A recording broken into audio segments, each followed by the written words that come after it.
Hello everyone, and welcome back to another Transformers review.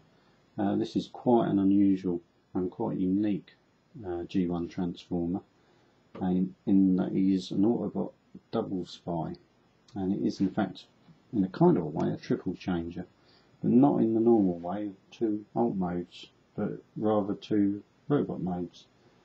Now, his name is Punch, but he's also got another mode called Counterpunch, and I'll go into that. And he did appear in one Headmaster, I believe, at the beginning of one Headmaster cartoon, in the Rebirth, I believe, the series of the story was. Only a little bit part, but he appeared opposite fighting the Decepticon clones. Now,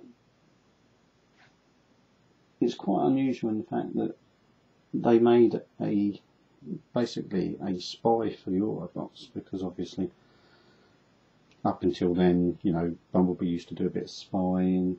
They might have then had Blaster's cassettes doing a little bit, but this was an out and out double agent kind of guy, and quite interesting in the fact that, you know, they never really developed him more, as far as I know anyway, in any of the comics or anything like that, where he could have been quite an interesting character to use for a storyline. Anyway, getting to the figure, as you can see, he's a kind of car, a little bit like one of the old style original MR2, something like that, or one of the early Hondas. But, well, maybe I was saying American, I don't know, going by the front it could be. Unusual, but I'll leave it up to you to figure out what you think it could be. Not a lot of detail to it, a few little light features picked out in the moulding, and obviously some painted windows, but they didn't bother doing the rear one there. And obviously this is supposed to be like an engine area, so like a rear engine car, like an MR2. Not a lot of robot kibble, quite sort of basic underneath. You see a couple of hands there at the front, but quite nice.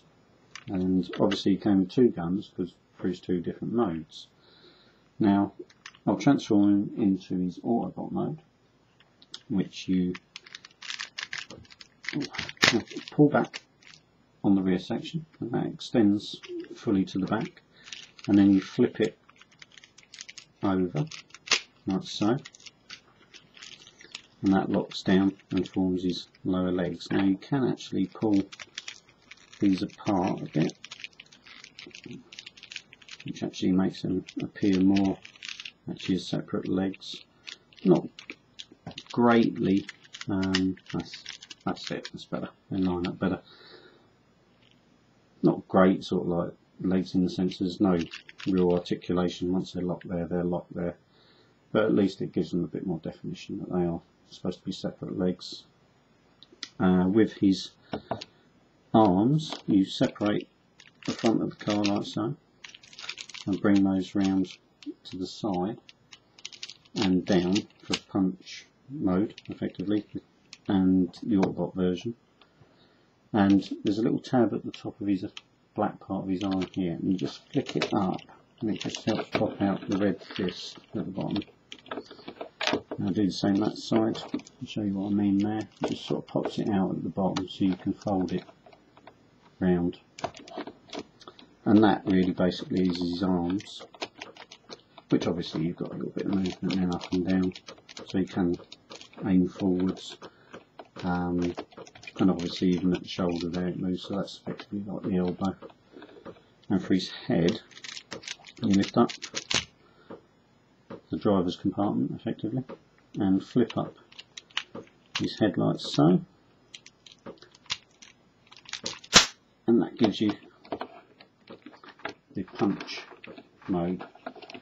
Now that's obviously his main Autobot mode, that's what the others would recognise him as, and obviously the Decepticons would recognise him as an Autobot, and he does have an Autobot rub sign there. And this is his gun, a twin barrel laser effectively, I suppose.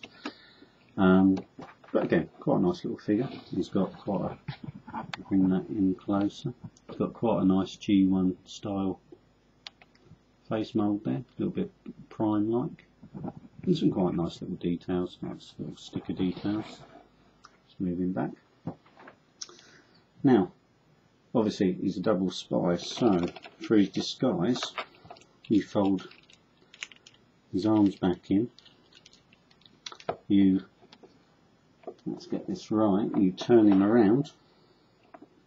You open the canopy and flip the front middle section of it over, and you get another rub sign. Now that one's a Decepticon one, obviously to fool the Decepticons. His feet fold out from there, so it gives him a different set of legs effectively from the front one.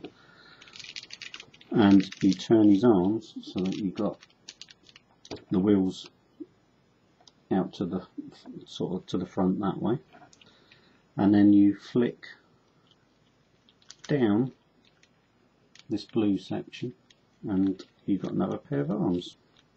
So then you can bring those round and down, do the same that side. So that has actually got a little bit like elbow articulation and obviously shoulder articulation, but obviously he's got big shoulder pads effectively, and of course he has the black gun for his Decepticon mode, which is counterpunch. Now it's done it on its own, which it tends to do because it's quite loose, but where you've got the punch face at the front there, when you flip him round you're supposed to just flip that back, and there's his Decepticon face, which again I'll bring in.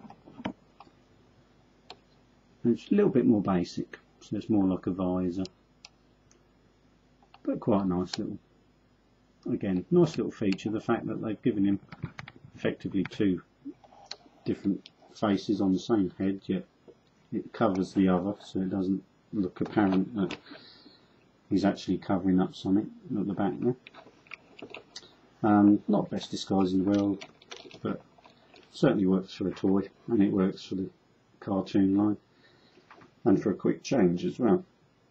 And that's a nice feature for any spy, is he's got, I suppose, a pair of eyes in the back of his head.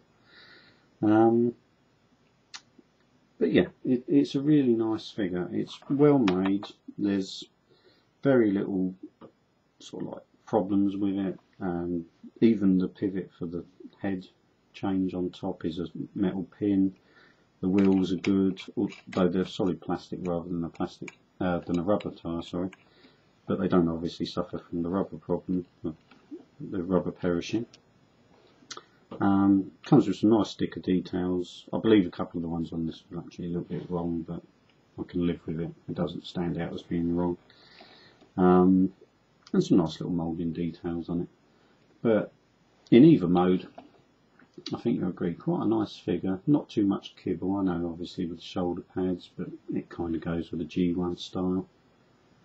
And it's definitely a figure I'd recommend. He's quite a, like I say, quite a unique character in so much as the Transformer lore, and just all round it's just that little bit unusual. It's just a bit different. They've never, as far as I know, done a reissue of any kind on him, or like a classics line version, anything like that. So it's a really nice one to pick up, and if you can get one in really good nick, I would suggest getting it. This one again I've had for years. I was lucky enough to get him a long time ago, though he wasn't widely available in England or Europe, I don't believe, but yeah, I was dead lucky to get this. So if you can find one, pick him up by all means. Sometimes he goes for quite a bit of money, but occasionally I've seen him sort of like sell for quite a cheap price really, and he'd be well worth getting at those sort of prices. But yeah, there you go. It's a bit more of a different Transformer than, say, the standard stuff, either Decepticon or Autobot, and definitely worth picking up. So I'll leave you there. I hope you've enjoyed that Transformers review, and if you've got any comments or you want to ask any questions, please feel free. and I'll see you again for another review.